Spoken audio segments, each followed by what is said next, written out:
امریکی پابندیاں لگ سکتی ہیں پاکستان پہ. یہ ایک بہانہ تھا، بار بار ہمیں سننے کو مل رہا تھا خواجہ آصف کی طرف سے، مفتاح اسماعیل کی طرف سے.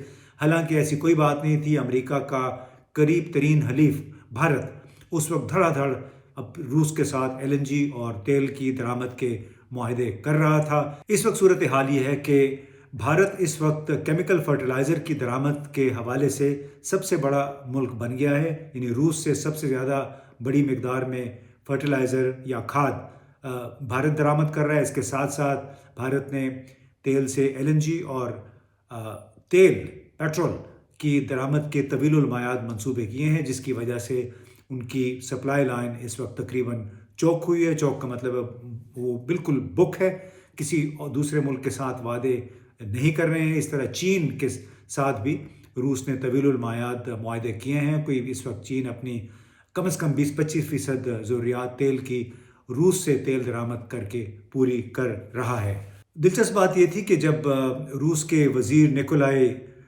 شولگینوف سے پوچھا گیا کہ کیا پاکستان کو تیل سستے داموں ملے گا، ڈسکاؤنٹ پہ ملے گا، تو انہوں نے کہا کہ کمرشل بنیادوں پہ ہم جو بھی ڈسکاؤنٹ دے رہے ہیں وہ پاکستان کو بھی دیں گے. اب ظاہر ہے اس میں انہوں نے واضح یہ کیا کہ ہم کسی ملک کے ساتھ کوئی ترجیحی سلوک نہیں کریں گے، بلکہ جو بھی اس وقت ریٹ چل رہا ہوگا اس کے حساب سے ہم اس میں اپنی رعایت کر کے آپ کو فراہم کر دیں گے. یہ اس سے ظاہر ہے اس کو کہا جا رہا ہے کہ پاکستان کی بڑی کامیابی ہے کہ بالآخر روس نے معاہدے پہ آمادگی ظاہر کر دی ہے اس حوالے سے. لیکن ہمیں ایک بات یاد رکھنی چاہیے کہ روسی قوم کو یورپ کا پشتون کہا جاتا ہے، یعنی پٹھان قوم ہے. بڑے جذباتی ہیں، دوستی میں وہ اپنی جان کی بھی پرواہ نہیں کرتے اور نبھاتے بڑے خوب ہیں. اور اگر وہ دشمن بن جائیں تو دشمنی بھی اپنے منطقی انجام تک ضرور پہنچاتے ہیں. اب اگر پاکستان کے حوالے سے دیکھا جائے تو آپ کو یاد ہوگا کہ روس کے خلاف افغانستان میں روس کے خلاف جنگ میں امریکہ کے ساتھ ساتھ پاکستان نے بھی کلیدی کردار ادا کیا تھا، وہ بھی انہیں یاد ہوگا. اس کے بعد جب عمران خان فروری میں ماسکو گئے تو صدر ولادیمیر پوتن نے بڑا ایک خصوصی ان کا استقبال کیا تھا. خصوصی طور پہ انہوں نے ان کو کھانا بھی کھلایا، کافی وقت ان کو دیا، اور یہ ایک بڑی انہونی بات تھی. سب کو اس پہ بڑی حیرانگی بھی ہوئی تھی کہ کس طرح عمران خان کو بڑا ایک پرتپاک استقبال ملا ولادیمیر پوتن کی طرف سے. لیکن جب واپس آ گئے عمران خان تو آپ کو یاد ہوگا کہ 1 اپریل کو اسلام آباد میں ایک سیکیورٹی ڈائلاگ ہوا. اس میں عمران خان نے یوکرین روس کے تنازع کے حوالے سے پاکستان کو غیر جانبدار رکھنے کی کوشش کی، اس کا جواز بھی پیش کیا.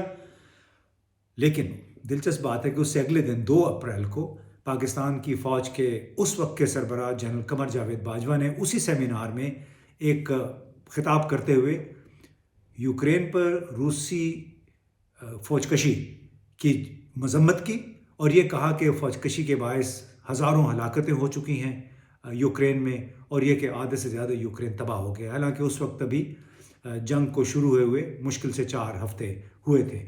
تو اس طرح ایک انتہائی منفی پیغام تھا جو کہ روس کو گیا اپریل کے مہینے میں.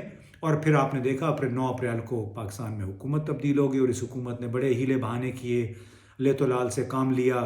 عمران خان کے دورے کے موقع پہ جو ابتدائی بات چیت تھی اس کو آگے نہیں بڑھایا گیا، اس میں ظاہر ہے تاخیر ہوئی. ابھی یہ کہا جا رہا ہے کہ بالآخر دونوں ملکوں نے آمادگی ایک معاہدے پہ دستخط کر دی ہیں. نوشنل معاہدہ ہے، اس کو ایک کہہ لیں کہ مفاہمتی یادداشت ہے. اس کی ابھی تفصیلات جزیات ابھی طے ہونی ہیں. اللہ کرے کہ پاکستان کو سستا تیل مل جائے. لیکن اس دورے کا مقصد بنیادی طور پہ بین الوزارتی کمیشن کا 8واں اجلاس تھا. اس میں ظاہر انرجی توانائی کی کہ شعبے میں تعاون کا فیصلہ بھی کیا گیا یا اس کو بڑھانے کا فیصلہ کیا گیا. اس کے نتیجے میں کیا پاکستان کو سستی گیس LNG 2024 میں اور اس سے پہلے تیل نسبتاً سستے نرخوں پہ روس سے مل سکتا ہے یا نہیں، اس کا آنے والے مہینوں میں پتہ چل جائے گا. اور یہ بھی پتہ چل جائے گا کہ کہیں پاکستان نے یہ ٹرین مس تو نہیں کر دی.